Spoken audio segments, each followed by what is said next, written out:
یہ کارنامہ کر دیا کہ لاجیکل پازیٹو کو اگر ہم صحیح مان لیں تو پھر اس سے یہ ثابت ہو جاتا ہے کہ دین سارا کا سارا بیوقوفی ہے اور سائنس سارا کا سارا صحیح ہے. اور جب یہ بات مان لیں تو پھر وہ جو یعنی ایک دل کی بھڑاس پیدا ہو گئی تھی سائنسدانوں کے اندر دین کے خلاف، چونکہ ان دونوں کی اتنی لڑائی رہی تھی، وہ اس کو تسکین پہنچ جاتی ہے اور دل ٹھنڈا ہو جاتا ہے. چنانچہ انہوں نے اس لاجیکل پازیٹیو فلسفے کو بغیر کسی یعنی اس میں بہت سارے اوپن پرابلمس تھے کہ اس کو کیسے سالو کریں گے. انہوں نے کہا کہ بہرحال اس کا جو گول ہے وہ ہم نے تسلیم کر لیا کہ یہ صحیح ہی ہوگا اور بعد میں ہمیں یہ ثابت ہو جائے گا. جیسا کہ ایوولوشن ہے کہ ایک تھیوری ہے کہ اس کا کوئی پروف نہیں ہے ابھی تک، مگر ان کا عقیدہ ہے کہ کبھی نہ کبھی پروف مل جائے گا اور عقل کے مطابق ہے، اس لیے اس کو پہلے ہی سے تسلیم کر لیا جائے ان ایڈوانس آف پروف. تو لاجیکل پازیٹیو کا فلسفہ یہ تھا کہ نالج جو ہے وہ صرف دو چیزوں پہ مبنی ہے، مشاہدہ اور عقل، کوئی تیسری چیز نالج نہیں ہے. جو چیز مشاہدہ کیا ہے، وہ جو ہمارے 5 سینسز ہیں، چھو سکتے ہیں، دیکھ سکتے ہیں اور اس طرح سے سونگھ سکتے ہیں، چکھ سکتے ہیں، تو یہ ساری چیزیں جو ہیں یہ مشاہدے ہیں.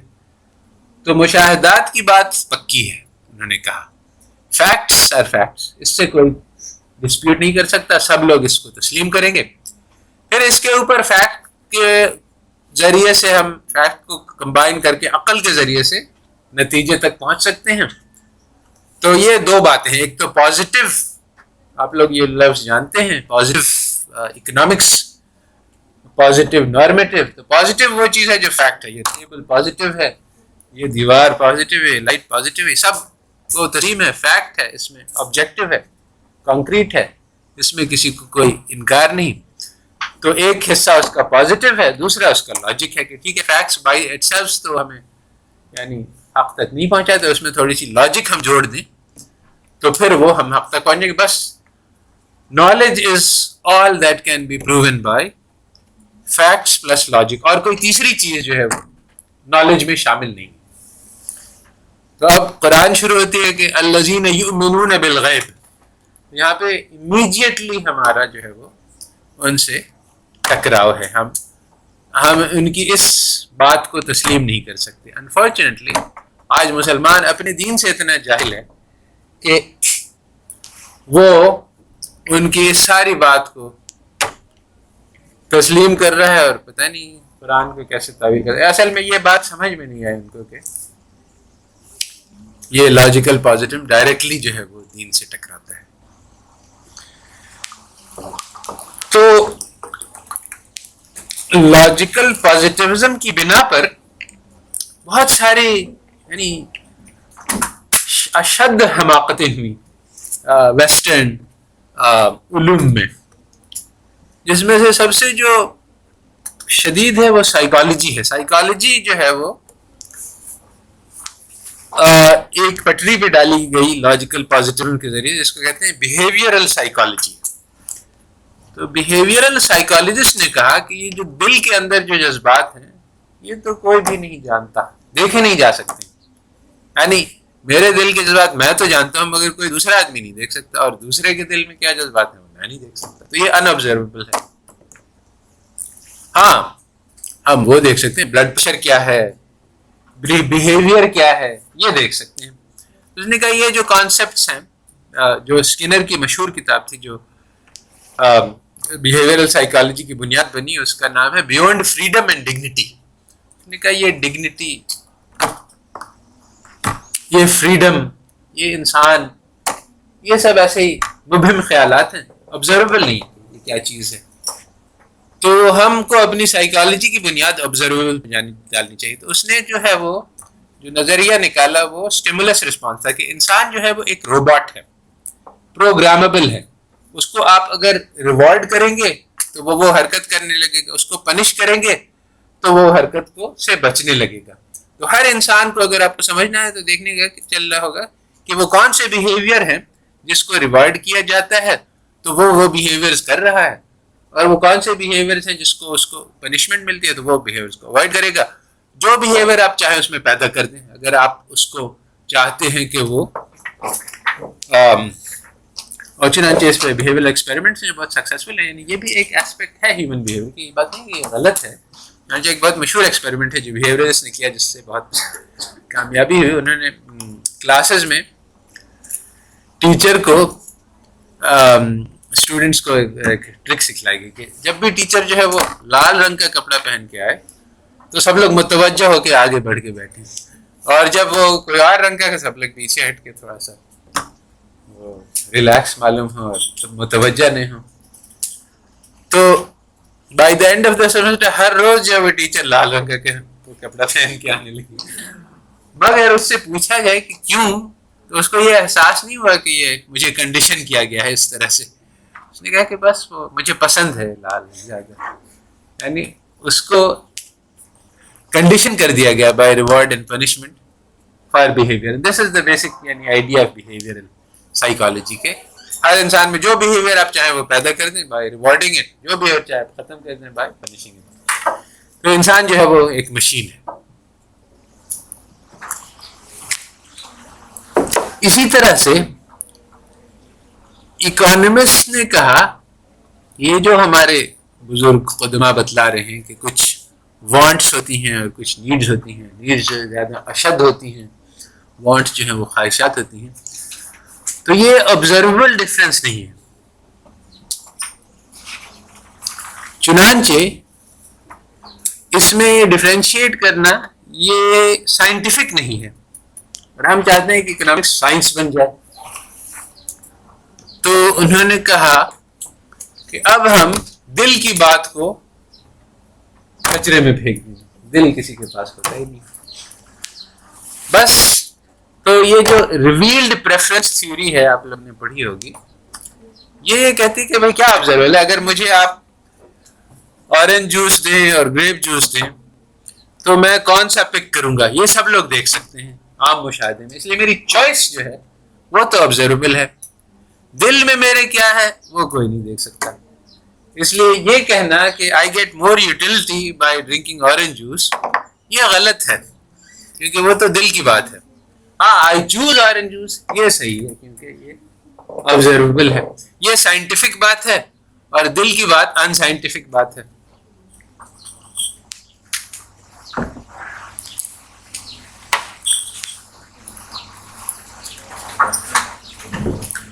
تو دلوں کو انہوں نے کاٹ کر نکال دیا اپنے کیلکولس سے, اور کہا کہ سائنٹسٹ کے پاس کوئی دل نہیں ہوتا. تو اس وجہ سے یہ رابنز کی تھیوری غالب آ گئی, کیونکہ سارے کارن ہاں بھائی ہمیں سائنٹسٹ بننا چاہیے. اس کے ساتھ ساتھ رابنز نے یہ بھی کہا, اور پازیٹیوس نے بھی یہی کہا, میکس ویبر تھا جس نے یہ بات مشہور کی کہ بھائی کچھ چیزیں ہیں جو آرٹس ہیں کہ ہمیں ایسا کرنا چاہیے ایسا نہیں کرنا چاہیے. یہ دین ہمیں سکھلاتا ہے کہ بھائی ہاں قتل کرنا بری بات ہے, مگر یہ سائنٹیفک بات نہیں ہے کہ بری بات کا کیا مطلب ہے مت کرو. یہ ایک امپیریٹو ہے, ایک کمانڈ ہے, ایک جذبہ ہے. مجھے تکلیف ہوتی ہے اگر میں کسی کا قتل دیکھوں یا, مگر یہ آبزرویبل نہیں ہے, سائنٹیفک نہیں ہے. کون سی لا ہے, کون سا تھیورم ہے, یعنی کوئی آپ فیکچوئل بات کریں. اگر میں یہ کہوں کہ میں اگر اس کو قتل کر دوں تو وہ مر جائے گا, ہاں یہ فیکٹ ہے ٹھیک ہے, مگر یہ بری بات اس کا کیا مطلب ہوا, یعنی اس کا کوئی اس کا مشاہدے میں کون سی چیز ہے جس کو ہم کہتے ہیں کہ بری بات, کون سی چیز ہے جو ہم دیکھ سکتے ہیں ہاں یہ والی چیز ہے اس کو ہم چھوتے ہیں, یہ گرم ہے یہ تو میں بتلا سکتا ہوں, یہ ٹھنڈی ہے یہ تو بتلا سکتا ہوں, یہ بری ہے یہ میں کیسے پتا چلوں گی. یعنی اپنے 5 جو ہمارے حص ہے 5 سینسز ہیں, اس میں سے کون سا سینس مجھے یہ بتلا دے گا کہ یہ بری بات ہے. وہ تو دل ہے, وہ تو انہوں نے پہلے سے کاٹ کے نکال دیا. تو اب انہوں نے کہا کہ برا کیا ہے اچھا کیا ہے اس کے بارے میں سائنس ہمیں کچھ نہیں بتاتا, چنانچہ ان سائنٹیفک ہے, اس کو بھی خارج کر دو از بحث اکنامکس. اب یہ بہت مسئلے کی بات ہوئی, کیونکہ اکنامکس سارا کا سارا جو ہے وہ دراصل کیا اچھا ہے اور کیا برا ہے اس سے متعلق ہے. تو نکال تو یہ نہیں سکے مگر چھپا دیا تو سارے جو نارمیٹیو ڈیسیجنز ہیں وہ ان کا کہنا ہے اور دعویٰ ہے کہ ہماری اکنامکس ایک پازیٹیو سائنس ہے، حالانکہ یہ بالکل غلط ہے. اس کے بارے میں الگ سے ایک لیکچر ہے بعد میں کہ کہاں کہاں انہوں نے اپنی ویلیوز اور نارمز کو چھپایا ہے، اس کو کھود کے نکالنا پڑتا ہے کیونکہ وہ ظاہر نہیں ہے. مگر جو بنیادی بات لائنل رابنز نے کی وہ اس نے یہ بتلایا کہ وانٹس اور نیڈز میں کوئی فرق کیا نہیں جا سکتا ہے، سائنٹیفک نہیں ہے، چنانچہ ہم ان میں فرق نہیں کریں گے، اور جو انسان جو بھی مانگتا ہے، جو بھی خواہش کا اظہار کرتا ہے، وہ ہمارے لیے برابر ہے. چاہے ایک بچہ بھوک میں بلبلا رہا ہو دودھ کے لیے، یا ایک ملٹی ملینئر کہتا ہو کہ مجھے ایک 11ویں رولز رائس چاہیے، یہ دونوں چیزیں برابر ہیں اکانومسٹ کے لیے. ایک کی خواہش کو پورا کرنا اور دوسری کی خواہش کو پورا کرنا، یہ سب ایک ہی چیز ہے. حالانکہ یہ بات نہیں تھی، جیسا کہ میں نے بتلایا مٹیریل ویلفیئر اسکول میں ان دونوں میں فرق کیا جاتا ہے.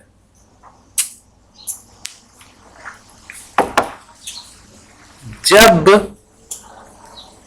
مسلمانوں کا، میں نے بتلایا کہ پہلا ویو تھا، وہ اس وقت اکنامکس ایجاد ہوئی جب مسلمانوں کو یا تو آزادی ملی یا آزادی کی سٹرگل میں لگے. یہ بھی ارلی 30s، یہ سب ایک ساتھ ہیں. پازیٹیو بھی 1930s کی بات ہے، اور اسی زمانے میں رشیا بھی بنا اور کمیونزم اور کیپٹلزم کی سٹرگل ہوئی، اور دونوں نے یہ دعویٰ کیا کہ ہمارا سسٹم بہترین ہے. کیپٹلزم کے والے کہتے تھے کہ capitalism is the best economic system, اور کمیونزم والے کہتے تھے کہ communism is the best economic system. اب جب مسلمان اپنا ملک بنانے کے چلے اور آزادی کے لیے جدوجہد کرنے چلے، تو ان کو اب یہ فیصلہ پڑا کہ بھئی ہمارا ملک جو ہے وہ کمیونسٹ ہوگا کہ کیپٹلسٹ ہوگا. تو بہت سے مسلمان تھنکرز نے کہا کہ نہیں، کیپٹلزم بھی غلط ہے اور اسلام سے بہت دور ہے، اور کمیونزم بھی غلط ہے اور اسلام سے بہت دور ہے. اسلام جو ہے وہ ہمیں ایک عادلانہ اور منصفانہ نظام دیتا ہے جو ان دونوں سے بہت مختلف ہے، اور اس میں ہر قسم کی فائدے ہیں. مگر یہ اس زمانے میں یعنی ایک گلوبل سسٹم تھا، ایک آئیڈیالوجی تھی، اس کی آن دا گراؤنڈ ریالٹی نہیں تھی. کوئی ایک خواب تھا جس کو کہا جائے کہ جب حقیقی اسلام آئے گا تو اس سے جو ہے وہ زندگیاں بدل جائیں گی اور عدل و انصاف قائم ہو جائے گا، اور بہت ساری اچھائیاں وجود میں آئیں گی جو نہ کیپٹلزم میں موجود ہیں نہ کمیونزم میں موجود ہیں. تو اس طرح سے یہ بات شروع ہوئی. اسی زمانے میں یہ دعویٰ بھی سامنے آیا، لوگوں نے تجزیہ کیا کہ یہ بھئی کیپٹلسٹ کیا کہہ رہے ہیں. تو کہا کہ اچھا یہ کہہ رہے ہیں کہ اسکیرسٹی بنیاد ہے. تو ہمارے علماء نے فوراً اس کی تردید کی، نہیں، اسکیرسٹی نام کی کوئی چیز ہے نہیں. اللہ تعالیٰ کا فضل جو ہے وہ کئی آیات میں کہ اللہ تعالیٰ نے بہت دیا ہے، وافر دیا ہے، سب کو، سب کے رزق کے لیے کافی دیا ہے. تو اسکیرسٹی سے انہوں نے انکار کر دیا کہ نہیں، یہ غلط ہے، اور یہ ہمارے نظام میں اسکیرسٹی جو ہے وہ اس کی کوئی امپورٹنس اور اہمیت نہیں ہے. پھر یہ ہوا سیکنڈ ویو کو ہم کہا جائے کہ 1974 میں یا 75 میں مکہ میں ایک کانفرنس ہوئی اسلامک اکنامکس کے. اس وقت تک یعنی 60s 70s میں اسلامک اکنامکس پہ کام ہوا. بیسیکلی اس وقت جو اسلامک اکنامکس تھی وہ سسٹمز لیول پہ تھی کہ کیپٹلسٹ سسٹم ہے، ایک سوشلسٹ سسٹم ہے، ایک کمیونسٹ سسٹم ہے. کیپٹلسٹ سسٹم میں پرائیویٹ پراپرٹی ہوتی ہے، اور کیپٹلسٹ ہوتے ہیں جن کے پاس بہت سارا کیپٹل ہوتا ہے، اس کو وہ استعمال کر کے زیادہ تر پروڈکشن کیپٹلسٹ کرتے ہیں، وہ لیبررز کو ہائر کرتے ہیں، اور جو منافع ہوتا ہے وہ خود رکھتے ہیں، اور اس کے ذریعے سے بہت ناانصافی پیدا ہوتی ہے. لیبررز ایکسپلائٹ ہوتے ہیں، کیپٹلز رچ ہو جاتے ہیں، اور دوسروں پہ یعنی کانسنٹریشن آف ویلتھ ہو جاتا ہے. تو کمیونزم نے کہا کہ ساری برائی کی جڑ یہ پرائیویٹ پراپرٹی ہے، کیونکہ یہ پرائیویٹ پراپرٹی جو ہے جن لوگوں کے پاس ہوتی ہے وہ باقی سب لوگوں کو ستاتے ہیں. تو میں نے کہا کہ اس کا علاج یہ ہے کہ ہم پرائیویٹ پراپرٹی کو ختم کر دیں. ساری کی ساری پراپرٹی جو ہے وہ اسٹیٹ کی اونرشپ ہوگی، لوگ جو ہے اس پہ مل کے کام کریں گے, اشتراکی نظام ہوگا ہمارا, کسی کے پاس کوئی جائیداد نہیں ہوگی, اور گورنمنٹ جو ہے وہ سب کی ضرورت کے مطابق دے گی.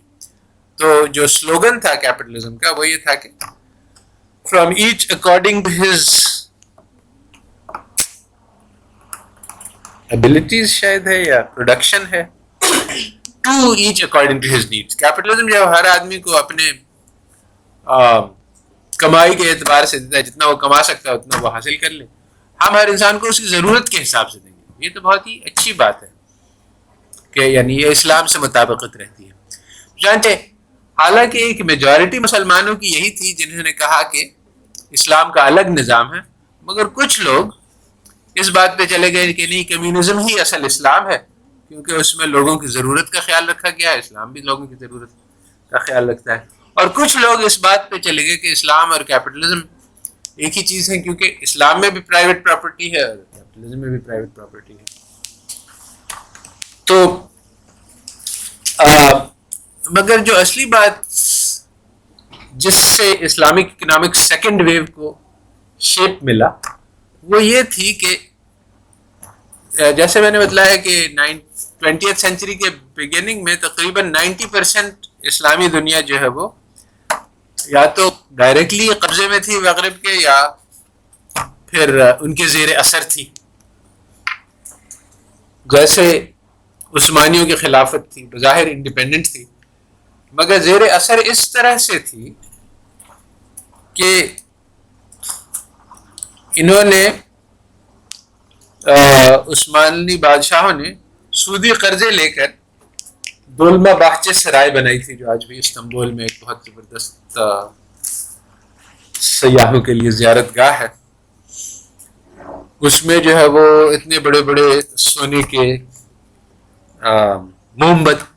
موم بتی شمعدان ہیں اور ہزاروں قسم کی عیاشیاں ہیں.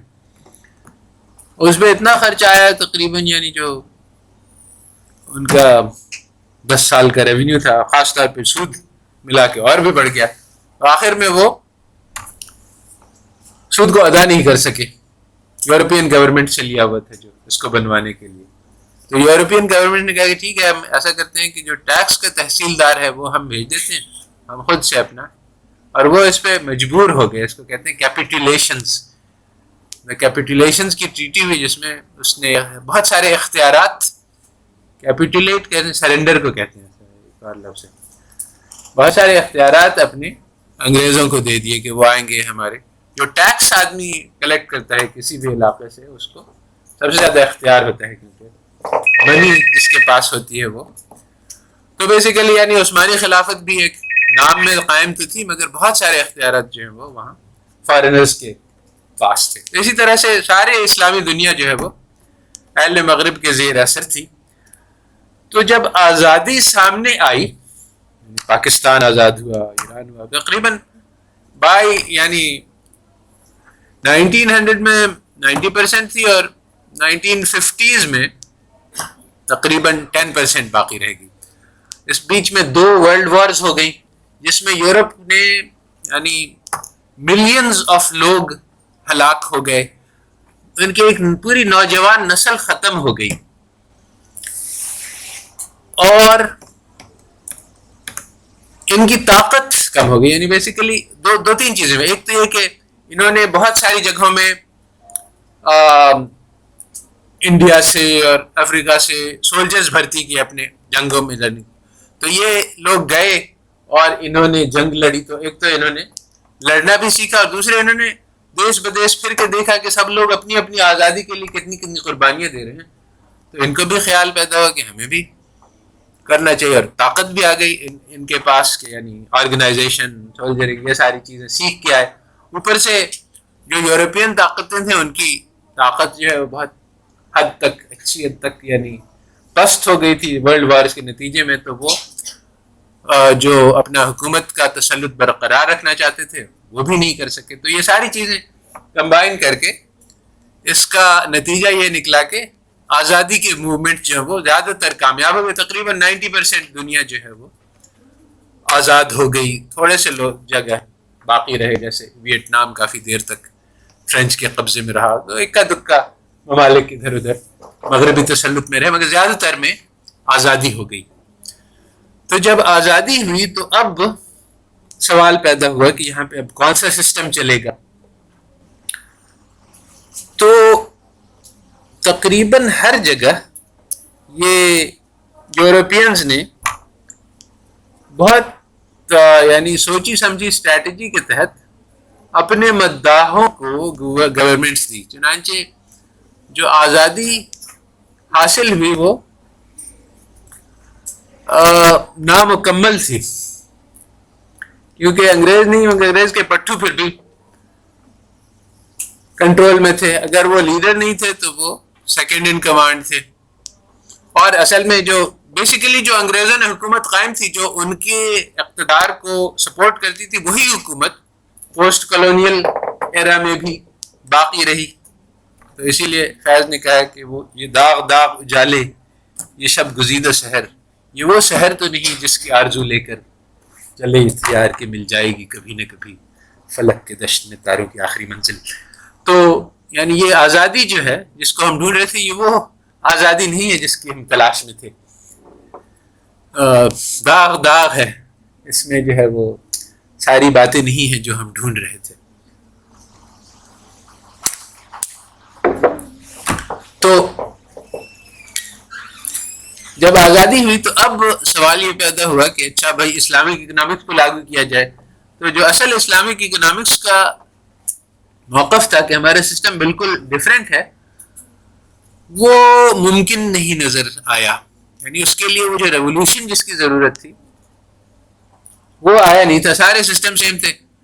ہمارے ہاں جو برٹش لا چل رہی تھی وہی برٹش لا ابھی چل رہی ہے, وہ جو کورٹ سسٹم تھا وہی کورٹ سسٹم ابھی چل رہا ہے, وہ جو گورنمنٹ سی اسٹرکچر تھا وہ بھی وہی چل رہا ہے. اسلام کا جو اسٹرکچر ہے, اسلام کا میں خلافت ہے, عدالت میں قاضی ہے, شریعت ہے, تجارت میں اسلام کے اپنے بہت سارے قاعدے ہیں, بینکس کا تصور نہیں ہے, سود کا تصور نہیں. یہ ساری چیزیں جو ویسٹرن کیپٹلزم کے سسٹم کی تھیں سب ویسی کی ویسی برقرار رہی.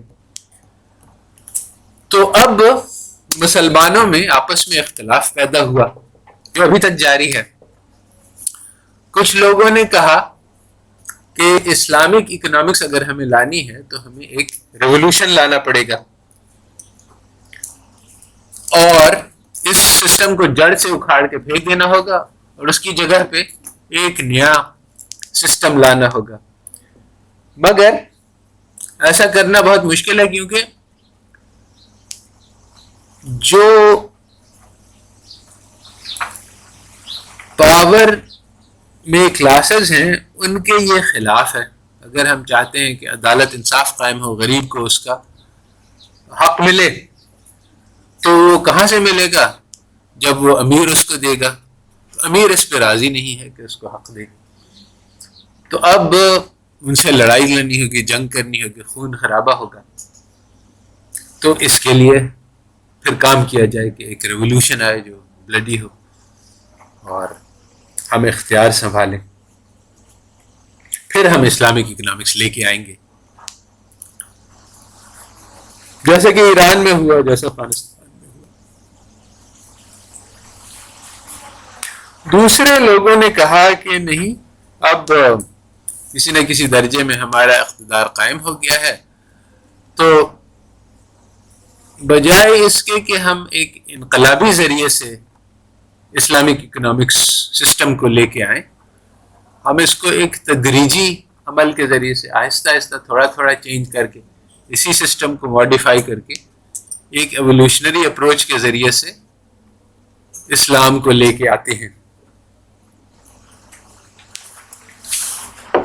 تو زیادہ تر لوگ تدریج کی طرف آئے کہ انقلاب لانا مشکل بھی ہے اور اس میں خون خرابہ بھی ہے اور پھر بہت سارے اور قباحتیں ہیں, پھر کون اس کو لیڈ کرے گا, بہت سارے مسئلے تھے. تو لوگوں نے کہا کہ انقلاب وغیرہ تو آنا نہیں ہے, تو یا تو ہم ابینڈن کر دیں کہ اسلامی سسٹم آئے گا ہی نہیں, یا اسی کے ساتھ جو ہے اسی کو چینج کرنے کی کوشش کریں. تو یہ ایک نیا خیال تھا. یعنی جو ہمارے پہلے فرسٹ ویو تھا اس میں یہ خیال نہیں تھا کہ ہم کفر کے ساتھ کمپرومائز کریں گے, مگر یہ جو سیکنڈ جنریشن ہے اس نے کہا کہ یہ ضروری ہے, اس کے بغیر چارہ نہیں. تو پھر انہوں نے کہا اچھا اب اسی سسٹم کو اگر ہمیں ماڈیفائی کرنا ہے تو یہ سمجھنا پڑے گا سسٹم ہے کیا. اس کے لیے ہمیں جا کے پڑھنا پڑے گا کہ ویسٹرن اکنامکس کیا کہہ رہے ہیں. پہلے ہم نے اس کو زیادہ غور سے پڑھا نہیں تھا کہ ضرورت ہی نہیں ہے, سب بیکار چیز ہے. مگر جو سیکنڈ جنریشن ہے اس نے بہت غور سے اس کو پڑھا. اب جو پڑھنے والا ہوتا ہے اس کے لیے ضروری ہے کہ وہ اپنے ٹیچر کی بات کو تسلیم کرے. کم از کم ایک پیریڈ ہوتا ہے جس میں مریدی ضروری ہے کہ مرید بن کے یعنی سیکھے. یہ نہیں کہہ کہ اچھا یہ آپ کہہ رہے ہیں یہ بھی غلط ہے, یہ کہیں یہ بھی غلط ہے. اگر یہ سب کہیں گے تو پھر آپ سیکھ نہیں سکتے. تو سیکنڈ جنریشن جس نے ویسٹ میں جا کے پڑھا یا ویسٹرن بکس سے پڑھا یہیں, تو اس میں ویسٹ نے یہ دعویٰ کیا ہے کہ یہ جو ہماری اکنامکس ہے یہ آبجیکٹو ہے, فیکچول ہے, پازیٹیو ہے, یہ ہماری سائنٹیفک نالج ہے. تو جب انہوں نے یہ سائنس بنا کے پیش کیا کہ اسکیئرسٹی ہے اور اس کا ثبوت دکھلا ہے فیکچول کے بھی دیکھ لو لوگوں کے پاس گڈز ہیں, نہیں یہ بھوکا ہے, یہ ننگا ہے, اس کے معنی کہ اسکیئرسٹی ہے. سمپل سی بات ہے, آنکھوں سے مشاہدہ ہے ہمارا کہ اسکیئرسٹی ہے, تو اس سے کون انکار کر سکتا ہے. تو ہمارے اکانومسٹ اس دھوکے میں آ گئے کہ یہ جو بات کہہ رہے ہیں یہ صحیح ہے, یہ اکنامکس جو ہے فیکچول ہے, آبجیکٹو ہے, کانکریٹ ہے. چنانچہ انہوں نے کہا کہ بھائی اسکیئرسٹی بھی صحیح ہے, اسکیئرسٹی بنیاد ہے, یہ تو فیکٹ ہے, اس سے کوئی انکار نہیں کر سکتا ہے ذی عقل.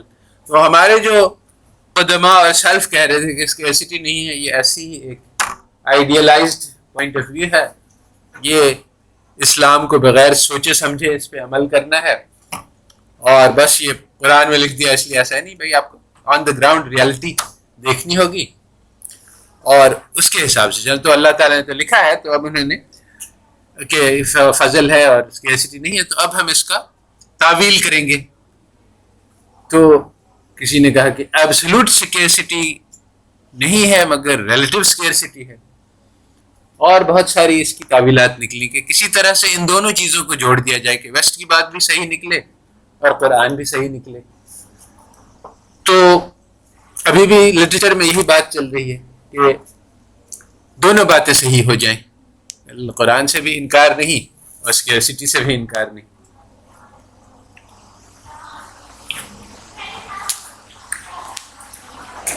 تو جو اصل بات ہے وہ بہت سیدھی سی ہے, قرآن بہت صاف اس بات کو قرآن حدیث بتلاتی ہے. اور مجھے واقعی حیرت ہے کہ مسلمان کیوں ایسی ایلیمنٹری مسئلے میں دھوکہ کھا گئے اور ابھی بھی کھائے ہوئے, ابھی بھی اس کے بات سمجھ میں نہیں آ رہی.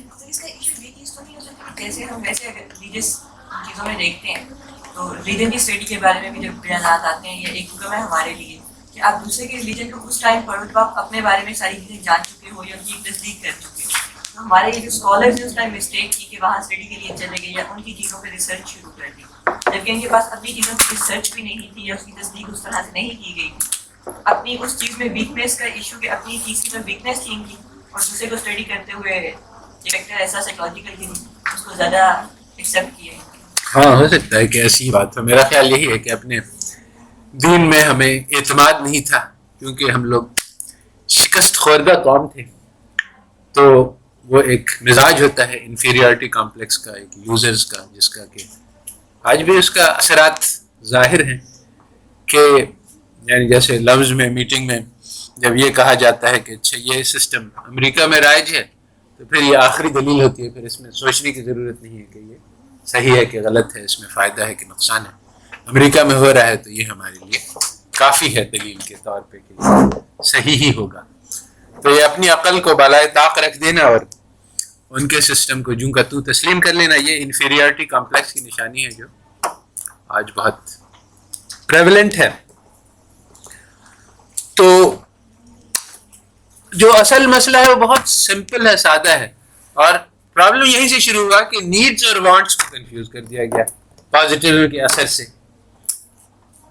اور اگر ہم ان دونوں میں تفریق کر دیں کہ بھائی نیڈ الگ چیز ہوتی ہے, وانٹ الگ چیز ہوتی ہے, جیسا کہ اسلام بہت صاف صاف کہتا ہے، ایک طرف جو ہے وہ ضروریات ہیں انسان کی، اس کو پورا کرنے کی پوری ترغیب ہے کہ کلو وشربو، ساتھ ساتھ ولا تسرفو، یعنی ضروریات کو پورا کرو مگر آگے نہیں بڑھو، میکسیمائز نہیں کرو کنسمپشن کو، ضرورت کا کھانا کھا لو، یہ نہیں کہ ضرورت تو 2 روٹی کی ہے آپ کھا جائیں 6، میکسیمائز کرنے کے لیے تو جو میکسیمائز کرے گا کنسمپشن کو وہ چلا گیا۔ اسلام میں نہ صرف یہ کہ اپنی ضروریات کو پورے کرنے کی تعریف ہے اور یعنی انکریجمنٹ ہے، کیونکہ آدمی اگر اپنی ضرورت پوری نہیں کرے گا تو وہ عبادت میں کانسنٹریشن کے ساتھ لگ نہیں سکے گا، بلکہ دوسروں کے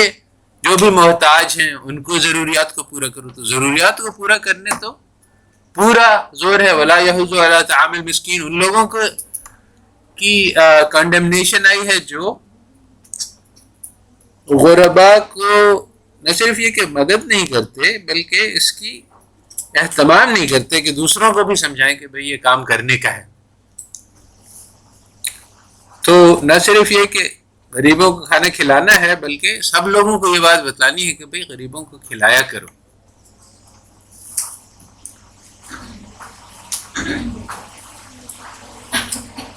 تو ایز اپوز ٹو دس میلتھس نے کہا کہ غریبوں کو کھلانے سے نقصان ہو جائے گا کیونکہ پور کی تعداد بڑھ جائے گی، تو اگر اور طریقہ ان کا حل یہی کہ ان کو بھوکا مرنے دو،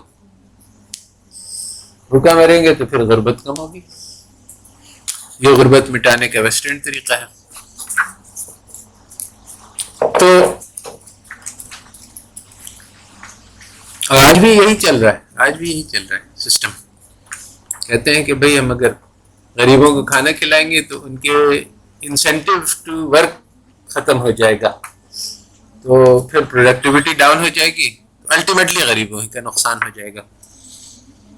یہ سب بیوقوفی کی باتیں ہیں جو ویسٹ بتلا رہا ہے، اور جو اس سے زیادہ پریشان کن بات ہے کہ خیر کافر جو ہے جب اس نے اللہ تعالیٰ سے انکار کر دیا تو سب سے بڑی بیوقوفی کی، اس کے بعد پھر کوئی بھی بات کرے اس میں عقل کی توقع نہیں رکھی جا سکتی، مگر یہ ہے کہ مسلمان اس کی اتباع میں لگا ہوا، یہ ہے حیرت اور یاس اور افسوس کی بات۔ تو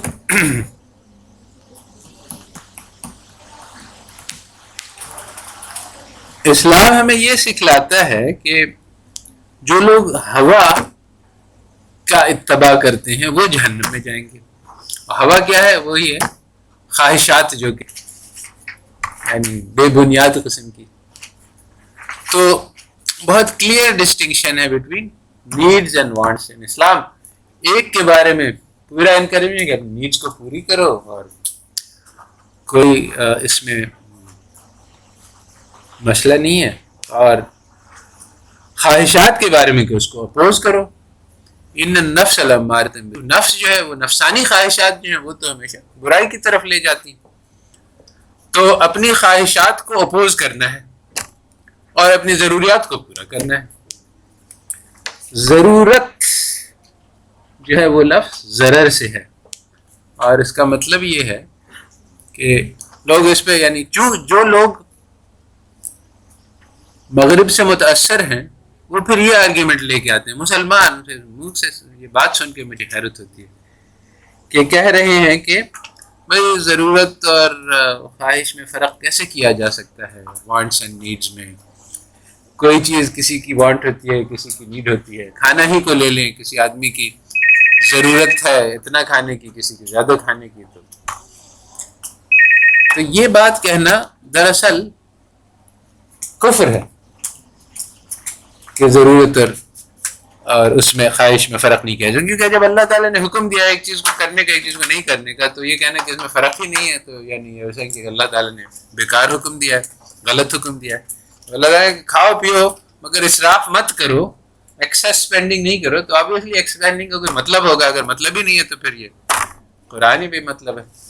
سر ہسٹری میں بھی اس کی کہانی موجود ہے جب خلیفہ چاہے بھرتا نہیں کروں اپنے غلام کو دیتے تھے جب 2 جوڑے کپڑوں کے لیے، ایک میرے لیے ایک اپنے لیے، تو وہ 2 جوڑے لے کے آیا حلطنی کے لیے، اچھا اپنے لیے، میرا کم بچے گا. تو حضرت علی نے اس کو اچھا یہ کہہ کر دے دیا کہ تم جوان آدمی ہو, تمہاری ضرورت ہے اور تمہارے لیے بہتر ہے کہ تم اچھا لباس پہنو. میں چونکہ بوڑھا آدمی ہوں تو میرے لیے صرف ضرورت ہے لباس, تو مجھے تم کم کر کے. صحیح ہے, بہت سارے مثالیں ہیں. تو بات یہ ہے کہ اگر ہم یہ کہیں جیسا کہ ویسٹ کہتے ہیں والے کہتے ہیں کہ ہمیں یعنی ایز اکانومسٹ ساری ضروریات اور خواہشات سب کو پورا کرنا ہے, ظاہری بات ہے اسکیرسٹی ہوگی. بلکہ حدیث میں آیا ہے کہ انسان کی خواہشات ایسی ہیں کہ اس کو یعنی ایک وادی سونے کی مل جائے تو وہ ادھری کی طلب کرے گا, اور اس کا پیٹ تو صرف قبر کی مٹی بھرے گی. اور یہی بات آبزرویشن میں آئی ہے, اور سیمولسن نے لکھا ہے کہ ہم لوگ یہ سمجھ رہے تھے کہ ہم پیداوار بڑھا کے اسکیرسٹی کو یعنی ایک ڈائگنوسس ہے, ایک پرابلم ہے اسکیرسٹی, لوگوں کے لیے چیزیں کافی نہیں, اس کا کیا حل ہے, چیزوں کو بڑھا دو. تو وہ بڑھاتے آ رہے ہیں, وہ اسکیرسٹی جو ہے وہ ختم ہونے کا نام ہی نہیں لیتی. کیوں؟ جیسے ہی ہم چیزیں بڑھاتے ہیں ویسے ہی خواہشات بھی بڑھ جاتی ہیں, اور یہ حدیث میں بتلایا ہے. تو یہ جو ان کا پورا سسٹم ہے, it is based on the wrong diagnosis and the wrong solution on the basis of the wrong diagnosis. اس سے کبھی مسئلہ حل ہونے ہی نہیں والا ہے. اور یہ گروتھ جو ہے یہ ساری دنیا اس کے پیچھے پڑی ہوئی ہے, انکلوڈنگ مسلم اکانومسٹ. اسلامک اکانومسٹ بھی یہی کہتے ہیں کہ اسلام بھی ہمیں گروتھ سکھلاتا ہے.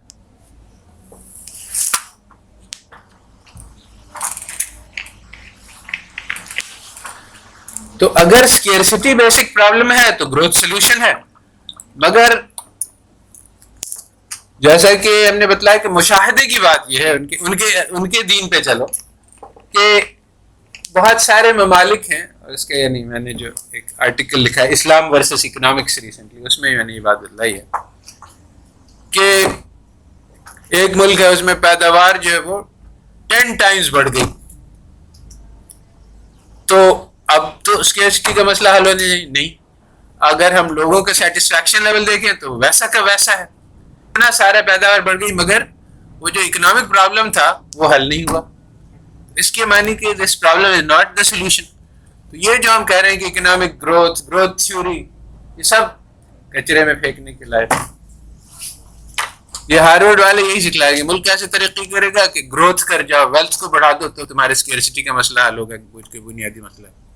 مگر this is the wrong solution.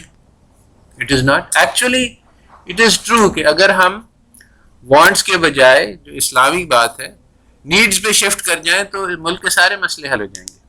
مگر جی این پی پر کیپٹا نہیں بڑھے گا نیسسریلی, کیونکہ وہ مقصود ہی نہیں. مقصود تو یہ ہے کہ ویلتھ کے ذریعے سے لوگوں کی ضروریات کو مٹایا جائے. انہوں نے کہا کہ لوگوں کے ذریعے سے ویلتھ کو بڑھایا جائے. اب غریب کا استحصال اس لیے ہو رہا ہے کہ وہ فیکٹری میں کام کر کے ویلتھ کو بڑھائے کیپٹلسٹ کے لیے. یہ سسٹم چل رہا ہے, اور محبوب الحق نے اس پہ بالکل یعنی جن الفاظ میں بات کر رہا ہوں اسی الفاظ میں اس نے بات کیا, حالانکہ پریکٹیکل آدمی کے طور پہ اس نے کہا کہ ہارورڈ نے یہاں پلاننگ کمیشن بنایا اور پائٹ بنایا, دونوں چیزیں بنائی. پلاننگ کمیشن تھا کہ وہ حکومت کو پلان بنا کے دیکھے گا کہ کیسے ملک یعنی کون سی اکنامک پالیسیز بنائی جائیں, اور پائٹ بنایا کہ وہ ریسرچ کرے گا اس پالیسی کے اثرات پہ تاکہ اور اس کو یعنی وہ پالیسیز فراہم کرائے گا. تو یہ ساری پالیسی یہی تھی کہ گروتھ کیسے ہو جائے, اور محبوب الحق آیا اور اس نے اس کو امپلیمنٹ کیا, اور وہ اس میں فل بلیور تھا. وہ ییل میں پڑھ کے آیا تھا, یہی بتلایا گیا تھا. اس نے کہا کہ دیکھو اس کو بات بالکل صاف تھی, جو بات کہی جا رہی ہے ییل میں اور ہارورڈ میں, اس نے بالکل صاف لکھا ہے کہ دیکھو یہ جو گروتھ کی پروسیس ہے یہ بہت دردناک پروسیس ہے. اس کا طریقہ ہی یہی ہے کہ ہم غریبوں کو لگائیں گے کام میں مگر ان کو کھانے نہیں دیں گے. ان کا جو پروڈکٹ نکلے گی وہ ہم ان کو کھانے نہیں دیں گے, کیونکہ وہ اگر کھا لیں گے تو ہمارے لیے انویسٹمنٹ نہیں آئے گا, انویسٹ نہیں ہوگا تو ہم گرو نہیں کر سکیں گے, بلکہ ان کو مجبور کریں. اٹس اے کروئل پروسیس, ظالمانہ پروسیس ہے, مگر اس کے علاوہ ہمیں چارہ نہیں, کیونکہ گروتھ تو کرنی ہے. گروتھ کے بغیر جو ہے وہ مگر پھر اس نے اس کے اثرات دیکھے کہ گروتھ تو ہوئی, پیسہ بہت بڑھ گیا, مگر وہ سارا نہیں, یہ 22 فیملیز والا ایجاد کیا تھا کہ اور یہ سارے پیسے تو بڑھ گئے مگر سارے 22 فیملیز کے ہاتھ میں اور کروڑوں کی عوام ہے, کسی کے پاس کوئی فائدہ نہیں ہو رہا. تو یہ ماڈل ہی غلط ہے. پھر اس نے سوچنا شروع کیا, تو پھر اس نے سیکنڈ فیز آیا, پھر تھرڈ فیز آیا. آخر میں اس نے یہ کہا کہ یہ جو ہمیں بتلایا گیا ہے کہ پیسہ بڑھاؤ اور اس پیسے کے ذریعے سے غربت مٹے گی, یہ بالکل الٹ بات ہے. جو اصل بات یہ ہے کہ غربت مٹاؤ. اگر غریب آدمی جو ہے وہ اپنی زندگی صحیح سے گزار سکے گا تو وہی تمہارے لیے خوب سارے پیسے بنا دے گا, ملک ترقی کر جائے گا. تو ایگزیکٹلی اپوزٹ, آج بھی پلاننگ بالکل وہی فرسٹ اکنامک ماڈل کے مطابق چل رہی ہے کہ پیسہ بڑھاؤ اور اس کے ذریعے سے غربت. اصل میں یہ ہے ہپوکریسی, یہ ہے نہیں, یعنی یہ ایک کہنے کی بات ہے, اس کو کہتے ہیں ٹرکل ڈاؤن ایفیکٹ. یعنی یہ ہے کہ وہ عمرا چاہتے ہیں کہ ان کی دولت میں اضافہ, کہتے ہیں کہ بڑھنے تو ہماری دولت, روکو نہیں, تو آٹومیٹکلی اس کی جو بینیفٹس ہیں وہ سب تک پہنچیں گی, اور اس طرح سے پہنچتی ہیں کہ ہم اپنے فیکٹری میں اپنے جو ملازمین ہیں ان کی تنخواہیں بڑھا سکیں گے. اور کسی نہ کسی درجے میں یہ ہوتا بھی ہے, تو وہ کہتے ہیں کہ دیکھو سارے ملک کی ترقی ہو رہی ہے, مگر یعنی بالکل ہی سوچنے کا انداز ہی یہ غلط ہے.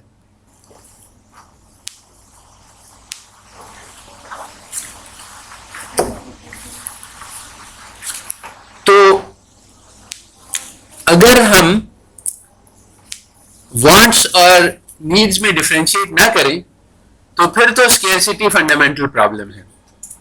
اگر ہم کہیں کہ وانٹس جو ہیں وہ تو فلفل کرنی ہی نہیں ہے, وہ تو اسلام ہمیں منع کرتا ہے, ہاں کوئی آدمی خود سے کر لے, یعنی وانٹس میں پھر بہت ساری وہ ہیں کیٹیگریز ہیں, کچھ جائز ہیں اور کچھ, یعنی دو کیٹیگریز ہیں جو اسپیسیفکلی منع ہے, ایک اسراف منع ہے اور ایک تبذیر منع ہے. اسراف کیا ہے؟ کسی چیز پہ ضرورت سے زیادہ خرچ کرنا, یعنی ایگزیکٹلی وانٹ. تبذیر کیا ہے؟ کسی غیر ضروری چیز پہ خرچ کرنا, یعنی جو چیز پٹاخے بازی پہ پیسہ خرچ کرنا, یہ تبذیر ہے. کھانا جو ہے وہ اگر 2 روٹی سے ہو جاتا ہے, آدمی 4 کھا لے تو وہ اسراف ہے. تو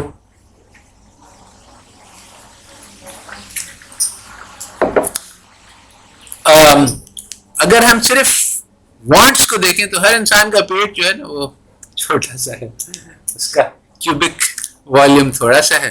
کھانا اللہ تعالیٰ نے دیا بہت ہے. اسی طرح سے باقی ساری چیزیں ہیں, گھر ہے, جو انسان کی ضروریات ہیں اس کے لیے اللہ تعالیٰ نے وافر مقدار میں دیا ہوا ہے. تو جو فضل ہے اللہ کا اس میں کوئی کمی نہیں. اب جو مسئلہ ہے وہ ظلم کا ہے. جب اللہ تعالیٰ نے لکھا ہے کہ فتنہ اور فساد بر اور بحر میں پھیل گیا اس لیے کہ لوگوں نے برے اعمال کیے, تو یہی ہے کہ یہ جو اسکیئرسٹی کے مسئلے نظر آ رہے ہیں, جو غریب ہے, جو بھوکا ہے, جو بیمار ہے, اس کے پاس دوا کے پیسے نہیں, یہ کیوں ہے؟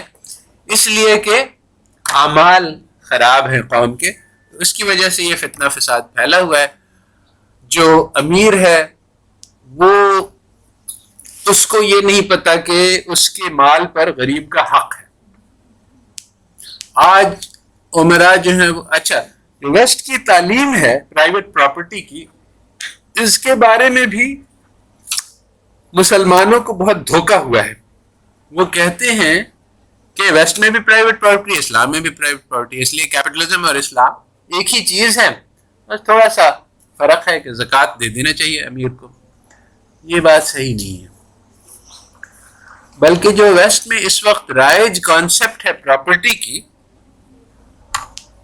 وہ قارون والی ہے کہ جو میں نے مال کمایا ہے اس پہ میرا پورا تصرف ہے, پورا حق ہے, کوئی اور کو کوئی اختیار نہیں کہ مجھے کچھ بھی بتلائے کہ میں اس کے ساتھ کیا کروں. اس کو پیریٹو آپٹیمیلٹی کہتے ہیں کہ اگر میرا پیسے میں سے 1 روپیہ بھی کوئی لے لے تو میرا نقصان ہو گیا. اب اس سے دوسروں کو کتنوں کا فائدہ ہو جائے, ہم پیریٹو آپٹیمیلٹی کہتے ہیں کہ ہم ایڈ نہیں کر سکتے کہ میرا نقصان اور دوسروں کا فائدہ کو ایڈ کر کے ہم کہیں کہ ٹوٹل سوسائٹی کا فائدہ ہوگا. نہیں, ہر آدمی کو الگ الگ دیکھنا ہے. اگر سب کا فائدہ ہو تب تو ٹھیک ہے, مگر اگر کسی ایک کا نقصان ہو جائے اور باقی سب کا فائدہ ہو جائے تو پیریٹو آپٹیمیلٹی یہی ہے, قابل قبول بات نہیں. ویسے تو یہ ایک تھیوری ہے مگر اس کی پریکٹس بھی یہی ہے کہ طبقے میں اب امریکہ میں 0.5% کے پاس 80% آف دا دولت ہے, 60% ہے, اور اگر ان کی دولت لے کے غربا کی مدد کی جائے تو وہ 1% کا تو تھوڑا سا پیسہ کم ہو جائے گا مگر بڑے یعنی ملینز کا فائدہ ہو جائے گا. مگر وہ کہتے ہیں کہ نہیں یہ تو سائنٹیفک نہیں ہے بات. سائنٹیفک کیوں نہیں ہے؟ اس لیے کہ وہ جو ہیپینس ہے اس کو ایڈ نہیں کیا جا سکتا ہے. ہیپینس ان آبزرویبل ہے, یہ بھی پازیٹیزم کا اثر ہے. پہلے والے لوگ ایڈ کر لیتے تھے, بعد میں انہوں نے کہا کہ نہیں, منع کر دیا کہ نہیں وہ ہم کیلکولیٹ نہیں کر سکتے ہیں. جب تک کسی چیز کو کیلکولیٹ نہیں کیا جا سکتا ہے تب تک اس کو وہ سائنس نہیں. یہ بھی ایک سائنس کا ایک حصہ ہے کہ کوانٹیفائی کرنا ضروری ہے کہ کتنا. جب تک اس کو میجر نہیں کر سکتے تب تک وہ ایگزسٹ ہی نہیں کرتی. یعنی روح ایگزسٹ نہیں کرتی, محبت ایگزسٹ نہیں کرتی, یہ ساری چیزیں, ٹرسٹ, اب ان کو میجر کرنے کا, جب تک ہم میجر کرنے کا طریقہ, چنانچہ بہت زمانے تک یہ جب بیہیویئرل سائیکالوجی کا دور رہا تو ہر چیز کو کوانٹیفائی کرنے کی کوشش کی گئی. محبت کو بھی, اعتماد کو بھی, اس میں نمبر بنا دے کہ اچھا اس کا اعتماد 4.5 ہے, اس کا جو ہے وہ 7.9 ہے, اس کا انٹیلیجنس جو ہے وہ 105 ہے, اس کا انٹیلیجنس جو ہے وہ, حالانکہ بعض چیزیں ایسی ہیں جو نان میجریبل ہوتی ہیں. مگر انہوں نے کہا کہ سائنس میں ہر چیز کو میجریبل ہونا پڑے گا ورنہ وہ سائنس میں نہیں ہے. تو سائیکالوجسٹ نے بھی کوشش کی اور ابھی بھی چل رہی ہے کسی درجے میں. مگر ایکچولی سائیکالوجی میں یہ اب بیہیویئرل سائیکالوجی سے لوگ پیچھے ہٹ گئے ہیں کیونکہ ان کو سمجھ میں آ گیا ہے کہ یہ بات پوری طرح سے صحیح نہیں ہے. ابھی تک اس کے یعنی کافی سارا اس کا اثر ہے مگر اب اور بھی اسکولز آف تھاٹ آ گئے ہیں میدان میں. تو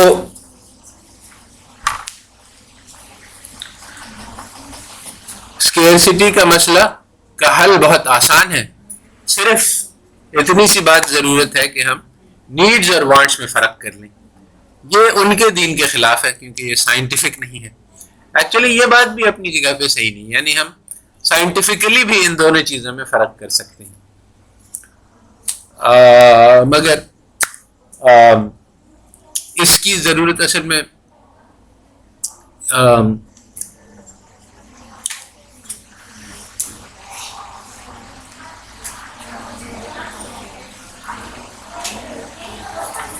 اچھا, تو ایک بات تو یہ ہے کہ اسلام میں اسکیرسٹی کے مسئلے کا بہت آسان حل موجود ہے, اور وہ یہ ہے کہ ضروریات کو پورا کرنے کی کوشش کی جائے اور خواہشات کو پورا کرنے کی کوئی کوشش نہ کی جائے. ایسا کیا جائے تو ریسورسز بہت کافی ہیں ہر انسان کے لیے, ساری پلانٹ پہ بہت زیادہ ہیں یعنی بنسبت ضروریات سے, مگر خواہشات سے بہت کم ہیں. جو خواہشات سے بہت کم ہے اس کو کبھی حل نہیں کیا جا سکتا. اس لیے اگر ہم اس کو مسئلے کو اپنا مسئلہ بنا لیں گے تو اس کا کوئی سلوشن ہی نہیں ہے. اور آج ساری دنیا نے اس کو مسئلہ بنایا ہوا ہے. ہماری منسٹری آف فائنانس ہے, منسٹری آف پلاننگ ہے, اکنامک افیئرز ڈویژن, سارے کے سارے کا مقصد یہ ہے کہ پاکستان میں دولت کو بڑھایا جائے. اور یہ نہیں ہے کہ غریب کو کہ غربت کو مٹایا جائے. انسانوں کی زندگی کو بہتر بنانے کی کانسیپٹ نہیں ہے, وہ آٹومیٹیکلی ہو جائے گا. اگر ہم اس بات کو بدل دیں اور اس کو پر فوکس کریں کہ غریب کس حالت میں ہے, اس کی کیسی زندگی ہے, اس کو کیسے بہتر بنایا جا سکتا ہے, اور پیسے کا یہی مقصد ہے, یہ نہیں ہے کہ اس کو بڑھایا جائے, تو we can solve the problem easily. مگر اب دوسری بات کہ کیوں, حالانکہ یہ بات بہت واضح ہے اور بار بار تجربے سے ثابت ہوئی ہے, محبوب الحق بھی اسی نتیجے پہنچا اور بہت سارے لوگ اس نتیجے پہنچے, مگر یہ بات ابھی بھی چل نہیں رہی ہے. اور ابھی تک جو بات چل رہی ہے وہ یہی ہے کہ growth is everything, wealth is everything, maximize کرو اور پروفٹس کو بڑھاؤ اور ویلتھ کو بڑھاؤ. تو یہ کیوں ہے؟ کیوں یہ بات ہے کہ حق جو ہے وہ دبا ہوا ہے اور باطل جو ہے وہ غالب ہے؟ تو اب اس کا ایک اور جواب ہے جو ایک نئے آئیڈیا ہے, وہ یہ ہے کہ نالج کیا ہے. اس بات سے ہم نے شروع کیا تھا. انہوں نے کہا کہ نالج جو ہے اہل مغرب نے یہ فیکٹس اور لاجک پہ مبنی ہے، مگر جیسا کہ ہم نے دیکھا اس معاملے میں وہ دھوکہ کھا گئے. انہوں نے کہا یہ اکنامکس جو ہے یہ فیکٹس اور لاجک پہ مبنی ہے، مگر یہ ہے نہیں ایسی. اس میں بہت سارے نارمیٹو آئیڈیاز ہیں، بہت سارے اسمپشنز ہیں، بہت سارے آئیڈیلز ہیں جو اس میں چھپا دیے گئے ہیں. تو ویسٹ میں بھی لوگوں کو جب انہوں نے اس کو اسٹڈی کرنا شروع کیا کہ نالج کیا ہے، فلاسفہ نے، اور خاص طور پہ جب پازیٹیوزم بریک ڈاؤن کیا، انہوں نے کہا کہ جس کو ہم نالج سمجھتے آئے ہیں اور کہتے ہیں وہ تو وہ نہیں ہے، تو ہے کیا یہ؟ تو اس میں بہت سارے نتائج نکلے، مگر جو بات اہم ہے وہ ایک فرینچ فلاسفر ہے، اس کا نام ہے میشل فوکو. اس نے کہی کہ اصل میں نالج از پاور. جس کی لاٹھی اس کی بھینس کے اعتبار سے جس کی لاٹھی ہے وہی بتلاتا ہے کہ نالج کیا ہے. تو اگر کوئی نالج ہے جو پاور کلاسز کو ہیلپ کرتی ہے تو وہ تسلیم کی جائے گی. اگر کوئی نالج ہے جو پاور سٹرکچرز کے خلاف ہے تو اس کو غلط مانا جائے گا. تو یہ کانسیپٹ آف نالج بالکل ہی یعنی حیرت انگیز ہے، یعنی ان دا سینس کہ it doesn't correspond to anything that we know about knowledge. Knowledge تو ہم سمجھتے ہیں کہ بھائی وہ علم ہے تو وہ آبجیکٹو ہے، سب کے لیے سیم ہے. نہیں، وہ کہتے ہیں، اور اس نے یعنی میشل فوکو نے یہ ایک تھیوری نہیں پیش کی بلکہ اس نے نالجز کو اینالائز کیا کہ لوگ کہتے ہیں کہ ایسا ہے، مگر یہ اس لیے ایسا کہتے ہیں کیونکہ یہ پاور انٹرسٹ کو سپورٹ کرتا ہے. جیسے پاورٹی کے بارے میں تھیوریز ہیں، اس کے بارے میں میں نے ایک آرٹیکل لکھا ہے کیونکہ اس کو مثال دے کے سمجھنا ضروری ہے کہ پاورٹی کے بارے میں یہ تھیوری ہے، اگر ہم اس کو فیکٹ سے مقابلہ کریں تو بالکل غلط ہے. یعنی جو میلتھس کی تھیوری ہے کہ پورز کی پاپولیشن گروتھ ریٹ زیادہ ہوتی ہے اور ان کو بھوکا مار دینے سے پاورٹی ختم ہو جائے گی، اور اگر ان کو کھانے کھلائیں گے تو پاورٹی بڑھ جائے گی، یہ ساری باتیں غلط ہیں فیکچولی، یعنی ہم ڈاکیومنٹ کر سکتے ہیں. تو مگر یہ تھیوری ابھی بھی چل رہی ہے. تو اس کی کیا وجہ ہے؟ کیونکہ یہ تھیوری جو ہے وہ کیپٹلسٹ کلاس کو سپورٹ کرتی ہے، اس لیے یہ چل رہی ہے، اس لیے نہیں کیونکہ یہ فیکٹس سے ملتی ہے. اسی طرح سے اکنامک تھیوری ہے، ساری کی ساری غلط ہے. کیوں چل رہی ہے؟ کیونکہ اس سے کیپٹلسٹ کو بہت فائدہ پہنچتا ہے. وہ کہتے ہیں کہ یہ سسٹم ایفیشینٹ ہے، پرفیکٹ ہے، اس میں جو ہے بہت سارے فائدے ہیں. تو یہ پاور انٹرسٹ کو سپورٹ کرتا ہے، اس لیے یہ نالج ہے، اس لیے نہیں کہ کیونکہ یہ فیکچول ہے. ہم ہر ایک ایشو کو جو یہ کہتے ہیں فیکٹ ہے، جیسے ہم اس کو فیکچولی شو کر سکتے ہیں کہ یہ غلط ہے، اس کے باوجود ابھی بھی یہ چلتا چلا جا رہا ہے. کیوں چل رہا ہے؟ کیونکہ یہ پاور انٹرسٹ کے فیور کرتا ہے. اسی طرح سے یہ اسکیئرسٹی ہے، اس کو ہم ثابت کر سکتے ہیں کہ یہ آئیڈیا غلط ہے، مگر یہ چلا جا رہا ہے کیونکہ یہ پاور انٹرسٹ کو فیور کرتا ہے. تو اب اسلام کا حکم ہے کہ غربا کی اور اپریسٹ کی مدد کرو، انصاف کو قائم کرو، پاور والوں کے ظلم کے خلاف لڑو. اگر ہم ایسا کریں گے تو ہم پھر وہ جو نالج وجود میں آئے گی وہ ڈفرینٹ ہوگی from the current knowledge structure. ٹھیک ہے. سبحان ربک رب العزت عما یصفون والسلام علی المرسلین والحمد للہ.